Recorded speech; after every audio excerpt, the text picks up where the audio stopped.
ऐसा माना जाता है कि किसी भी देश का साहित्य वहाँ के लोगों की मन भावनाओं को दर्शाता है। इसी संस्करण में प्रेमचंद जी ने भी कहा है कि साहित्यकार के लिए बहुत ही मुश्किल वक्त होता है कि देश में कोई लहर उठे और उस बारे में वह सृजन ना करे। नमस्कार दोस्तों, मेरा नाम है ऋतु। दृष्टि आईएएस के एडिटोरियल एनालिसिस श्रृंखला में आप सभी का स्वागत है और आज का विषय है राम मंदिर, धर्म और राजनीति। तो हम इसमें एक एडिटोरियल पर डिस्कशन करेंगे जिसका शीर्षक है 22 जनवरी, what it means and what it does not between the ध्वज एंड द धर्म।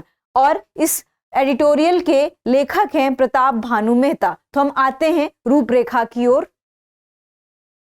जिसमें हम सबसे पहले इस बात पर चर्चा करेंगे कि यह विषय चर्चा में क्यों है। मुझे लगता है हम सभी को पता है कि यह विषय चर्चा में क्यों है, फिर भी हम इस बारे में ब्रीफली बात करेंगे। फिर हम पृष्ठभूमि की ओर भी थोड़ा सा चर्चा करेंगे और फिर भारत में पंथ निरपेक्षता की ओर हम जरूर चर्चा करेंगे, क्योंकि एग्जाम के लिहाज से, परीक्षा के लिहाज से यह टॉपिक बहुत ही महत्वपूर्ण है। और धर्म और राजनीति पे भी हम चर्चा करेंगे। फिर हम इस पूरे बातों पर निष्कर्ष स्थापित करेंगे। फिर हम प्रश्नों की भी चर्चा करेंगे, जिसमें एक एसे का भी प्रश्न होगा और एक आपका प्रीलिम्स का भी प्रश्न होगा।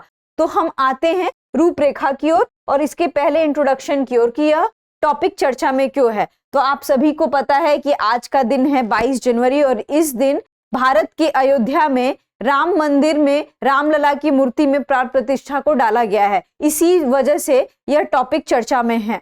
लेकिन हमारा जो मुद्दा है, हमारा जो जिधर भी फोकस होना चाहिए वह यह नहीं होना चाहिए कि कौन किस स्थल पर जा रहा है और कैसे कौन पूजा कर रहा है।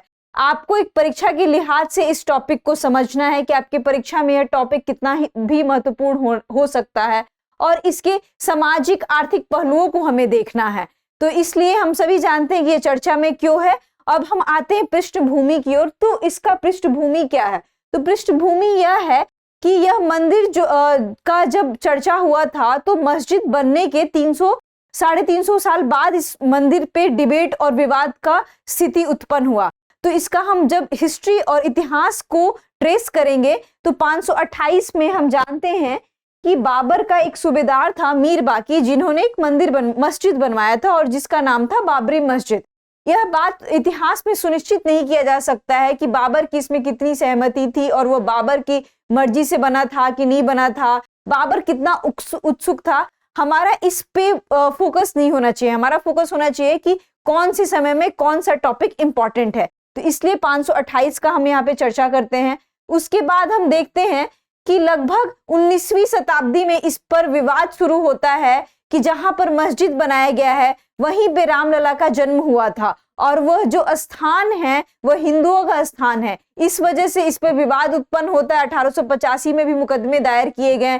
फिर आजादी के बाद भी ये मामला खत्म नहीं हुआ। आजादी के बाद भी इस बारे में लगातार बातें होती रही। फिर 1990 के दौर में हम देखते हैं कि एक विशेष पार्टी के द्वारा रथ यात्रा की शुरुआत होती है और जिसमें यह माना जाता है कि बाबरी मस्जिद को गिरा दिया गया था, क्योंकि उनका यह मानना था कि ये मस्जिद है वो हिंदुओं की जमीन है और वहां पर राम का जन्म हुआ था। उसके बाद ये विवाद और भी तेजी से बढ़ा और 2019 में सुप्रीम कोर्ट ने इस विवाद का निराकरण किया, जिसमें यह बताया गया कि जो स्थापित जमीन है वो हिंदुओं को दिया जाए और वहां पर मंदिर का निर्माण हो, और जिसमें ट्रस्ट का निर्माण का आदेश दिया गया सुप्रीम कोर्ट के द्वारा। और वहीं पे उत्तर प्रदेश सरकार से सुप्रीम कोर्ट ने यह भी कहा कि 5 एकड़ की जमीन मुसलमानों को भी दे ताकि वो अपनी मस्जिद बना सके। इस तरीके से इस पूरे प्रक्रिया का निराकरण निकाला गया। तो इस एडिटोरियल में किसकी बात की गई? इस एडिटोरियल में इस चीज पर बात की गई है कि एक कोई भी लहर उठता है जिसमें बहुत सारे लोगों के इमोशंस और भावनाएं जुड़ी होती हैं। तो उस भावनाओं में एक प्राण प्रतिष्ठा का जो भी हम पिछले 10-15 दिनों से देख रहे हैं, ये देश के बहुत से लोगों की भावनाएं हैं। पर इसमें लेखक बहुत सारी चीजों से डिसएग्री करते हैं और इस चीज से वो सहमत नहीं है कि जिस तरीके से किसी भी मंदिर का और किसी भी भगवान का राजनीतिकरण किया जा रहा है वो हमारे समाज के लिए सही संदेश नहीं है। तो इस एडिटोरियल में इसी बात की गई है और उन्होंने यह भी बोला है कि राम को एक आध्यात्मिक गुरु के तौर पे हम मानते हैं और राम का स्वरूप जरूर ही बदलता रहा है समय के साथ, लेकिन किसी भी तरीके से राम का इस तरीके से राजनीतिकरण नहीं होना चाहिए। और यह धर्म का मुद्दा ना होकर राजनीति का मुद्दा ज्यादा लग रहा है। तो इस तरीके से यह लेखक के अभिभाव हैं। आते हैं हम अगले स्लाइड की ओर। तो अगला स्लाइड है भारत में पंथ निरपेक्षता। तो इसमें लेखक ने यह कहा है कि भारत एक पंथ निरपेक्ष राष्ट्र है, India is a secular country, और हमारे जो प्राइम मिनिस्टर हैं वो सेकुलर कंट्री के प्राइम मिनिस्टर हैं। इसमें यह बहुत ही विवादास्पद स्थिति उत्पन्न होती है कि हमारे प्राइम मिनिस्टर को उस स्थल पर जाना चाहिए कि नहीं जाना चाहिए, क्योंकि जो पंथ निरपेक्षता है और धर्म जो है वो भारत में एक निजी मामला है और जिसमें स्टेट का मतलब देश का कोई धर्म नहीं है, और यह बात हमारा संविधान भी कहता है।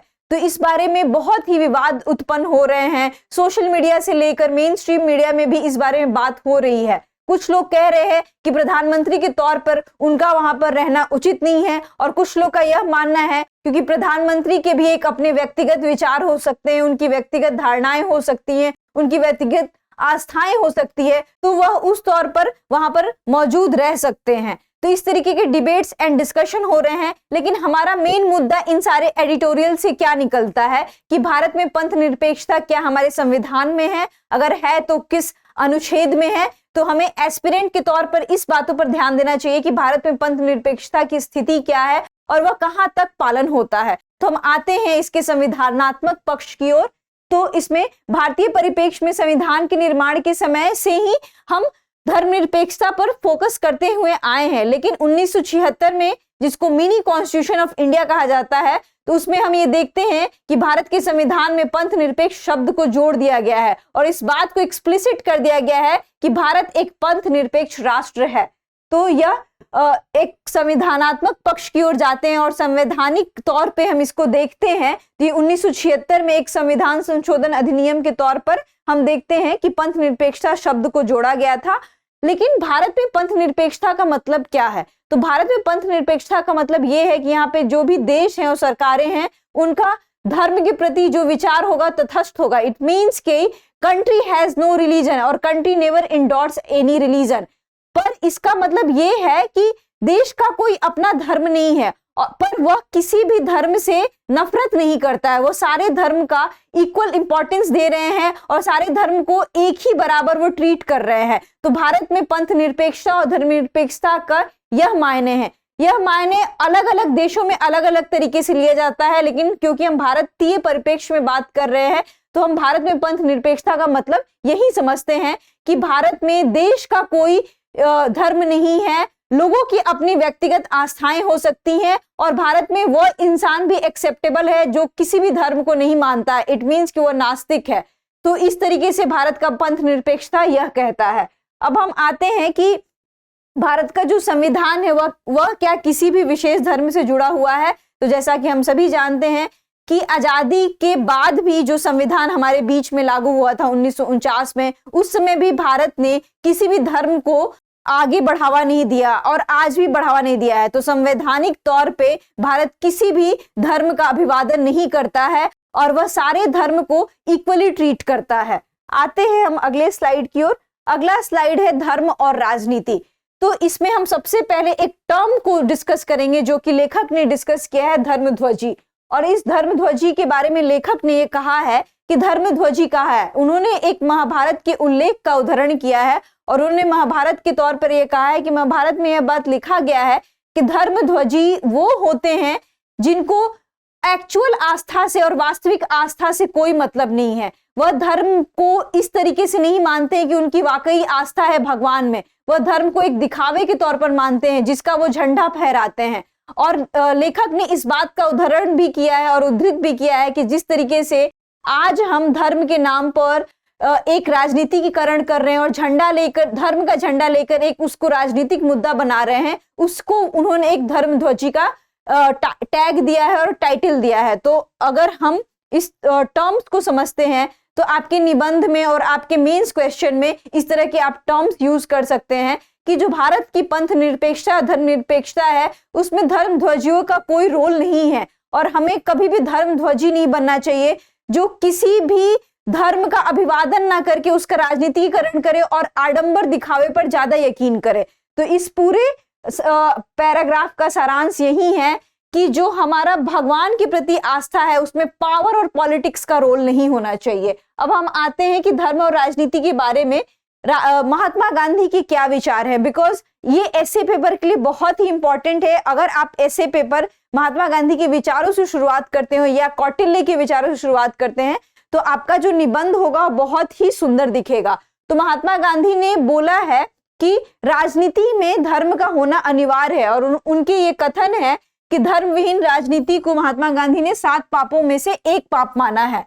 और उन्होंने ऐसा क्यों बोला है? उन्होंने ऐसा ये बोला है क्योंकि राजनीति में धर्म का होना इसलिए अनिवार्य है क्योंकि वो हमारे नैतिक मूल्यों को सुदृढ़ करता है। और कौटिल्य ने भी यही कहा है, उनके भी वक्तव्य यही है कि राजनीति में लोगों के सर्वश्रेष्ठ नैतिक मूल्यों की परीक्षा होती है। तो इस नैतिक मूल्यों को सुदृढ़ करने के लिए धर्म का होना आवश्यक है। और अब हम आते हैं कि आजादी के बाद और आजादी के समय धर्म किस तरीके से पॉजिटिवली और निगेटिवली इंपैक्ट किया है इंडियन सोसाइटी को। तो हम देखते हैं कि जब आजादी के समय विभाजन हो रहा था तो उसमें धर्म कहीं ना कहीं एक बहुत बड़ा मुद्दा था, और उसी वजह से हम देखते हैं कि भारत का विभाजन हुआ। तो हम यहाँ पे धर्म का निगेटिव इंपैक्ट ज्यादा देखते हैं। और आज के तौर पे भी हम देखते हैं तो उसमें बहुत सारी पॉलिटिकल पार्टीज है वो आपस में लड़ रही हैं धर्म के नाम पर। और आज ऑपोजिशन इस तरीके से आ गए हैं कि उनको किसी न किसी तरीके से राम से अपने आप को जोड़कर देखना पड़ रहा है। तो हर पार्टी के अपने एक अलग एजेंडे होते हैं, अलग मुद्दे होते हैं, लेकिन किसी भी एक डेमोक्रेटिक सेटअप में और एक हम ऐसे देश में जहां पे रह रहे हैं जहां पे मल्टी पार्टी सिस्टम है, जहां पे हम डेमोक्रेसी का फॉलो करते हैं, वहां पर हर पार्टी के अपने अलग अलग मैंडेट हैं। और इस तरीके से किसी भी पार्टी को विवश करके ये चीज बोलने की जरूरत नहीं है कि वह राम से कितने जुड़े हैं। इसमें हम दिख रहा है कि धर्म का कितना राजनीतिकरण किया जा रहा है। जिनकी आस्था है चाहे नहीं है वह भी किसी न किसी तरीके से अपने आप को राम से या किसी भी भगवान से जोड़ के दिखा रहे हैं, जो कि एक जनता के लिए एक अच्छा मैसेज नहीं जा रहा है। तो हम देखते हैं कि आजादी के समय भी कैसे धर्म के नाम पर विभाजन हुआ। विभाजन के और भी कई कारण थे लेकिन धर्म उनमें से एक मुख्य कारण था। उसके बाद भी हम देखते हैं कि आजादी के बाद भी देश में आए दिन दंगे होते रहते धर्म के नाम पर। रिसेंटली अभी हमने 2 साल पहले दिल्ली में दंगे देखे थे, वो धर्म के नाम पे ही दंगे हुए थे। और आए दिन हम और अन्य प्रदेशों में भी मॉब लिंचिंग और इन सारी चीजें धर्म के नाम पर देखते हैं। तो यह राजनीति में धर्म का आना एक दुष्प्रभाव है। दूसरा हम ये देखते हैं कि यदि हम राजनीति में धर्म को लाते हैं और उसको निजी आस्था ना मानकर एक वो पब्लिक के साथ उसको जोड़ते हैं, तो उसके साथ साथ जो हमारे बुनियादी समस्याएं हैं जैसे कि स्वास्थ्य, बिजली, ये सारी समस्याएं गौण हो जाती हैं और इस बारे में बात नहीं होता है। और कोई भी राजनीतिक व्यक्ति आता है वो इन सारी समस्याओं को छोड़ के धर्म जैसे मुद्दों पर ज्यादा डिस्कशन करता है, जिससे जो जनता का एक्चुअल विकास होना चाहिए, वास्तविक विकास होना चाहिए, वो उनके विकास में रुकावट उत्पन्न करता है। तो इस तरीके से धर्म और राजनीति के दुष्प्रभाव हमारे समाज में देखा जा सकता है। तो इस टॉपिक को आप बहुत ही अच्छे से तैयार कर लीजिएगा, क्योंकि मे बी आपकी मेंस में ऐसे पेपर में या किसी भी जीएस पेपर में आ सकता है। तो हम अब आते हैं अगले स्लाइड की ओर। तो अगला स्लाइड है एक ऐसे का क्वेश्चन, इट मीन्स कि निबंध का क्वेश्चन, और जिसका विषय है धर्म एवं राजनीति में सम्यक दर्शन कितना आवश्यक।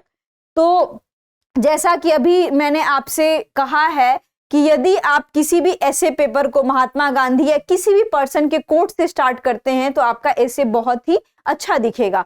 तो हम यहाँ पे महात्मा गांधी का या कौटिल्य का या किसी भी व्यक्ति ने धर्म और राजनीति के बारे में कोई भी कोट लिखा है, अगर आपको उस समय याद आ रहा है तो पहले आप उसको लिखें। दूसरा, हमें धर्म और राजनीति के दुष्प्रभावों पर ज्यादा चर्चा करना है, क्योंकि आज का जो दौर है वो धर्म और राजनीति के दुष्प्रभावों पर ज्यादा हमें दिखता है और उसके दुष्प्रभाव इतने हैं कि लोगों की जान चली जा रही है, बुनियादी समस्याओं का हल नहीं हो रहा है। तो हम ये देख सकते हैं कि धर्म राजनीति के लिए आवश्यक हो सकता है, क्योंकि वो हमें नैतिक मूल्यों को सिखाता है। यदि हम राम को मानते हैं और राम के बारे में यदि हम इस तरीके से देखते हैं तो उन्होंने अपनी जनता का कितना ख्याल रखा, तो इस तरीके से वो नैतिक मूल्यों का अभिवादन करता है। तो हम वो सारे नैतिक मूल्यों को धर्म में ले सकते हैं। लेकिन रही बात कि धर्म का राजनीतिकरण नहीं होना चाहिए, धर्म और राजनीति आपस में जुड़े हैं, लेकिन धर्म का राजनीतिकरण से हम ये देखते हैं कि आम इंसान को उससे बहुत ज्यादा नुकसान होता है और किसी भी देश का विकास रुकता है। तो ये आवश्यक है, लेकिन एक हद तक आवश्यक है, उसका बहुत ही पुरजोर तरीके से यूज नहीं होना चाहिए। तो इस तरीके से आप इस एसे को लिख सकते हैं। बाकी आपके अपने व्यक्तिगत तरीके होते हैं लिखने के लिए, तो आप इस पे लिख सकते हैं। अब हम आते हैं प्रीलिम्स की ओर। तो आज का प्रीलिम्स प्रश्न है, भारतीय संविधान में पंथ निरपेक्षता कब जोड़ा गया था? तो इस बारे में हम चर्चा कर चुके हैं। तो पहला ऑप्शन है 1950, दूसरा है 1976, तीसरा है 1984, चौथा है 1992। तो इसका उत्तर आप कमेंट सेक्शन में दे सकते हैं। साथ ही साथ आप सभी जानते हैं कि गणतंत्र दिवस आने वाला है और इस मौके पर दृष्टि आईएएस आपके लिए एक उपहार लाया है, जिसमें 20% से लेकर 50% तक जितने भी ऑनलाइन कोर्सेज है उस पे आपको छूट मिलेगा। और आपको विशेष जानकारी चाहिए तो आप इस नंबर पर डायल कर सकते हैं। मुझे उम्मीद है कि आपको यह क्लास अच्छा लगा होगा, और यदि आपको किसी भी प्रकार की समस्याएं हो रही हैं इस क्लास से संबंधित, तो आप कमेंट सेक्शन में पूछ सकते हैं। धन्यवाद। डियर व्यूअर्स, अपने एग्जाम की तैयारी को और बेहतर करने के लिए हमारे चैनल को लाइक, शेयर और सब्सक्राइब करना न भूलें।